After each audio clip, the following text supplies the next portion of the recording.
Usimuamini mtu anayekuambia sitokuacha kamwe, kwa sababu wakati mwingine mtu anayekuacha vibaya zaidi duniani ni yule aliyekula sahani moja na wewe wakati huna hata shilingi mfukoni.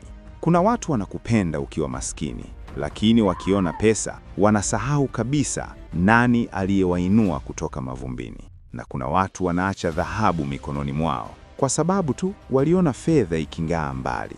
Lakini ukweli mchungu ni huu: fedha ikipotea, dhahabu uliyoiacha huwa hairudi tena. Hii ni stori ya kijana mmoja aliyemtoa msichana kwenye mateso, akamlea kwa mapenzi ya kweli, lakini mwisho wa siku akaachwa kwa sababu ya pesa. Na alipojaribu kurudi, alikutana na ukweli ambao ulivunja moyo wake milele. Karibu kwenye series kali sana, Majuto ya Dhahabu.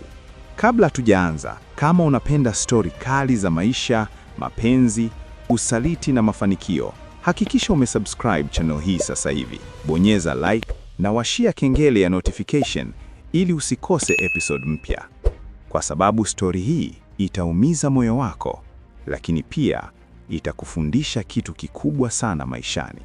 Sasa tuanze. Katika mtaa mmoja maskini, aliishi kijana mmoja aitwaye Amani. Maisha yake hayakuwa rahisi. Alikuwa hana pesa, hana familia ya kumtegemea, na kila siku alikuwa akihangaika kutafuta kazi ndogo ndogo ili apate chakula. Lakini pamoja na umaskini wake, Amani alikuwa na moyo mzuri sana. Siku moja jioni, alipokuwa anarudi nyumbani, alisikia kelele ndani ya nyumba fulani. Ilikuwa sauti ya mwanamke akipiga kelele kwa hasira, "Wewe ni mzigo tu ndani ya nyumba hii." Baada ya hapo, alisikia sauti ya kitu kikidondoka na sauti ya msichana akilia kwa maumivu. Amani alisimama nje ya mlango, moyo wake ukaanza kuumia. Dakika chache baadaye, mlango ulifunguliwa kwa nguvu. Msichana mmoja mrembo sana alitoka nje, akiwa na machozi usoni. Mikononi alikuwa amebeba ndoo ya maji na mgongoni alikuwa na alama za viboko. Huyo msichana aliitwa Neema. Wazazi wake walifariki alipokuwa mdogo, na tangu hapo aliishi na anti yake, lakini anti yake hakuwahi kumchukulia kama mtoto wa ndugu yake. Alimchukulia kama mtumwa wa nyumba. Neema ndiye aliyefanya kila kitu: kupika, kufua, kuchota maji, kusafisha nyumba, na hata kazi za mashamba alikuwa anazifanya peke yake. Lakini cha kusikitisha zaidi, hakuwahi kusifiwa hata siku moja. Kila siku ilikuwa ni matusi, vipigo na dharau. Siku hiyo Amani alimwangalia Neema kwa huruma kubwa. Polepole alimfuata, akasema kwa sauti tulivu, "Samahani, uko sawa?" Neema alimtazama kwa mshangao, kwa sababu ilikuwa mara ya kwanza mtu kumuuliza swali hilo. Machoni pake kulikuwa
Furahi sana kwa sababu alijua Neema alianza kujijenga maisha yake.